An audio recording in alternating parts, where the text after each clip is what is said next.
because I just want to introduce Misha Kazdan, who agreed to chair the Technical Paper Awards committee that operated during the conference. So please, Misha.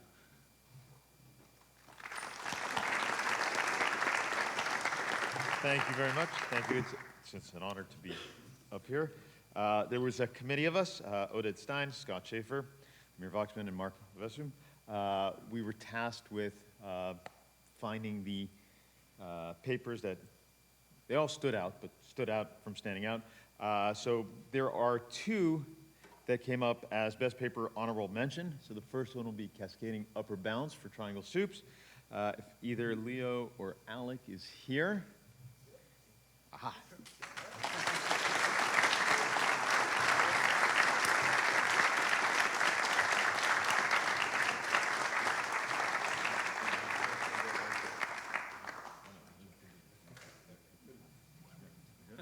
Okay, perfect. Next up, integer sheet pump quantization.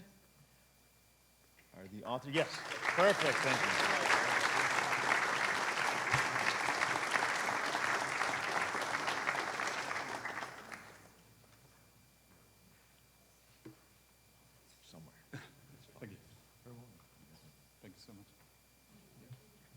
And last but not least, and I'm told I'm supposed to take a 5-second pause, right? 5. Okay, no. The anticipation has to build up. One Lifshitz neural distance field.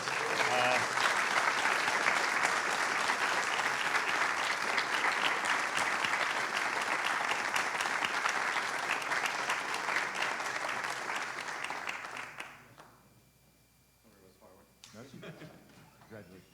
Thank you very much. Excellent. Okay.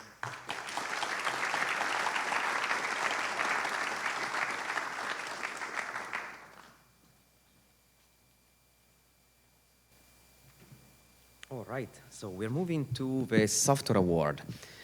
So this is an award that started in 2011, and the purpose is to recognize researchers that go one step further in releasing software that can be used and really pushes forward the community. So this is a tradition at SGP, and this year we had 8 candidates, and every nomination is reviewed by all of the committee members, but this year were Amir, Pierre, and James. Thank you so much for your work here. So one thing of this award is that the nominations can be done by anyone in the community. So the procedure is to send an email to an email that is on the SGP website, and then this is going to be considered. In addition to the software award, there is also a dataset award, which this year we are skipping because there were no nominations. So one request for next year is to please nominate more. If you find a software that you think it's useful or a dataset, send an email. So this dataset has been sponsored since the beginning by Geometry Factory that works on Seagull, and Andreas is going to say a few words. Hello, everybody. I'm Andreas Fabri. So I work at Geometry Factory, which you probably don't know, right? It's a 6-people company, 6 PhDs who are involved in the Seagull project. So we are the company inside the Seagull project.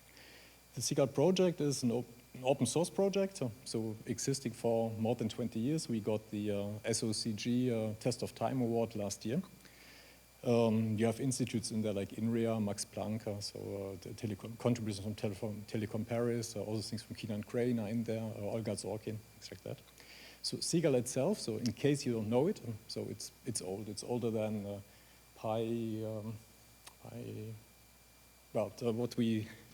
the Python geometry library presented here. It's older than Geometry Central. It's older than libIGL. And it has things like Boolean operations, Voronoi diagrams, KD trees, whatsoever. We sponsor this award since the very beginning because we find it just great that when researchers do the extra effort to finalize software, to document it, to distribute it, and to help others to use it. And yeah, that's all I want to say. So, thank you.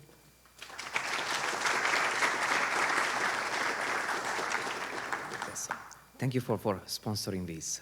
I think like lots of softwares that are dear to this community actually got this award. And without further ado, this year, the award goes to Chinolib, which is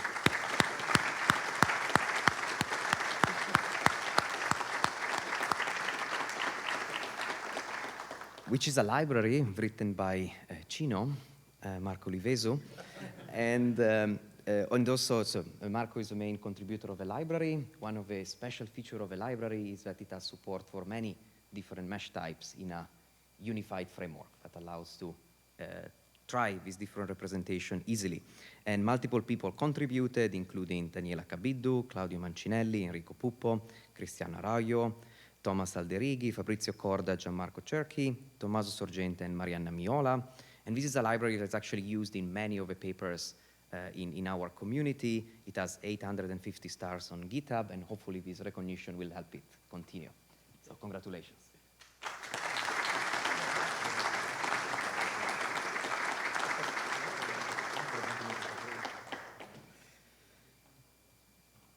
Okay, so Justin will continue. Yeah. All right, guys. Well, thank you so much for another fantastic SGP. It's such a pleasure to have you all at MIT, and I think we both hope that you'll be back here again soon. We have many people to thank. First of all, the SGP steering committee, including Leif, Mark, Pierre, Miri, Hui, Niloy, and Daniele. So many thanks to them for their years of effort in this community.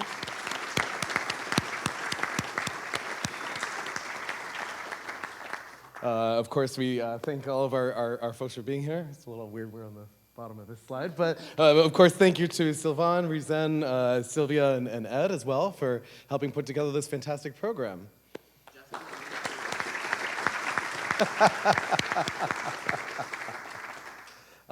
Many thanks to our student volunteers. I think this was the official list, and then even more students were kind of in and out from my group and Mina's group, and even some other ones in BU and in the Boston neighborhoods here. But without their help, we wouldn't get you guys your microphones nearly as quickly. So yeah, many thanks to our colleagues there.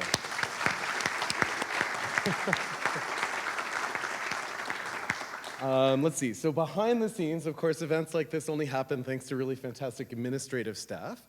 In particular, I think Stephanie Benka is one of these people that almost all of us has had to interact with at some point in our email as she puts together the program for SGP and all the other different Eurographics programs that we see every year, as well as Mika Moran, who is the assistant for our research group here at MIT, and the person that's responsible for many of the things that we've seen during the coffee breaks and so on. How many thanks to both of them? And then, of course, many thanks to all of you guys for coming here to MIT for this event. This is an experiment this year at SGP to have it outside of Europe. And indeed, you know, at least I think we think it was a success, and we hope that this continues, and we hope you feel the same. So many thanks for joining us here. And without further ado, oh, and, sorry. Last but not least, of course, thank you to our many fantastic sponsors of this event, who are really the reason why this SGP was possible and successful. Yeah. Okay. So we have a shared photo album for SGP. It was also emailed out to all of your inboxes. So please, if you've taken photographs at all throughout the event, you can share them in this Google thing. You can also take a look at them. And that way we can all relive the experience here. And finally, we'll invite the chair of SGP 2025 to tell us about the venue for our next event. Okay, so please.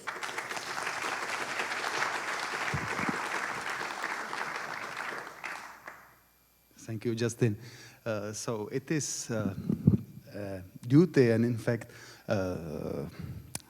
pleasure for me to kind of introduce the event for the next year. Being here in this beautiful building of Frank Gehry, I couldn't have chosen a better image than this one. And as many of you guess, yeah, this is the Guggenheim Museum in Bilbao, Spain. So this is the place where we hopefully meet next year. So if I say Spain, I should be kind of careful because the local people are very patriotic and they consider themselves as Basque people. So this is the Basque country is a region historically in between Spain and France. On the Spanish side, there are, let's say, 4 provinces, Navarra, Gipuzkoa, Álava, and Biscaya. And Bilbao is the capital of this Biscaya province, where our center, Basque Center for Applied Mathematics, is located. So I don't know if you have ever been to Bilbao. There are few landmarks. One is this Guggenheim Museum. Another one is this Iberdrola Tower. And these locations are in the very heart of the city center. Our center is kind of small, yeah, but in the very neighborhood of Guggenheim Museum. So the conference would not be organized in our center, that is too small, nor in Guggenheim Museum, because I don't have that capacity to organize it inside. However, the plan is that the conference will be held in this Biscaya Aretoa building that is in the very neighborhood of Guggenheim Museum. So actually we may have a view on this freeform structure of Frank Gehry in Bilbao. So another issue is, how do you come to Bilbao? Actually, many of you, those who, the information about Bilbao leaked out actually yesterday, and some of you ask, is it difficult to get to Bilbao? So it is not, yeah. Actually, Bilbao is very nicely connected. You have direct flights from all big ports, Paris, Amsterdam, Frankfurt. At least, I would say, 2-3 flights per day from these big ports. So hopefully you will find your way. And in order to kind of tease you, why should you come to Bilbao? So except this Guggenheim Museum, there are many more nice places to see. One is this Casco Viejo, which is kind of old town of Bilbao. Bilbao is actually in a valley on the bank of Nervion River, so it is kind of in between large town and small city. Yeah, so I guess it is size-wise a very nice place. And, well, you have also metro, which kind of supports the argument that it is a city that can bring you to the seashore. On the other hand, you can cross the downtown of Bilbao in 1 hour, I would say. So this is kind of townish issue. So that's the city.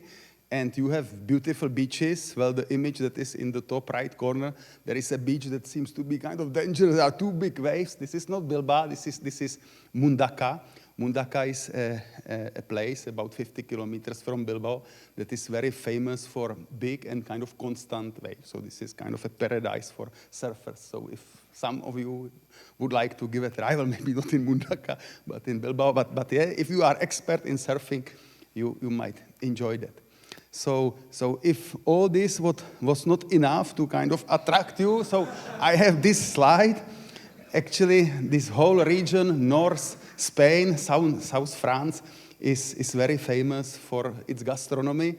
And what I'm showing here are so-called pinchos. In Spain, they call it tapas, but in Basque Country, it's called pincho. It's kind of a small snack with whatever, octopus, seafood, plenty of flavors. And they are really delicious.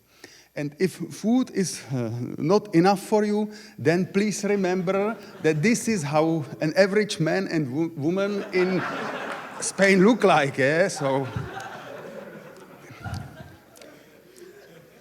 I hope that this will bring you to Bilbao, and yeah, I would be more than happy to host many of you next year there. So hasta la vista and Bilbao.